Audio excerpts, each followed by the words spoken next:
Welcome to Blizzard Fire. We hope this video helps fire up your solution. In this video, I will show you how to change Audi A4 front brake pads. Start with the car on a level surface and engage the parking brake. Gather your tools, including a jack, lug wrench, and your new brake pads. Loosen the lug nuts on the front wheels while the car is still on the ground. Once loosened, safely lift the vehicle using your jack and remove the front wheels entirely. This ensures a stable and secure workspace for the next steps. Now, locate the two caliper guide bolts, usually at the back of the caliper, and remove them. Once the bolts are out, carefully slide the entire brake caliper assembly off the rotor. You might need to gently pry it.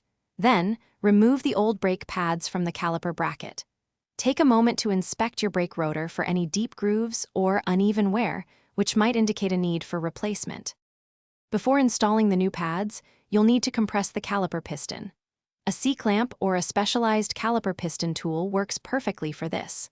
Apply a thin, even layer of brake grease to the backing plates of your new brake pads. Now, carefully slide the new pads into the caliper bracket. Finally, reinstall the brake caliper over the new pads and rotor, ensuring it sits correctly. With the new pads in place, reinsert and securely tighten the caliper guide bolts. Now, put your front wheels back on and hand tighten the lug nuts. Lower the vehicle completely to the ground, then use a torque wrench to tighten the lug nuts to the manufacturer's specifications, typically around 90 foot-pounds. Before driving, pump the brake pedal several times to restore proper brake pressure. Thanks for watching. If you found this helpful, don't forget to like and subscribe.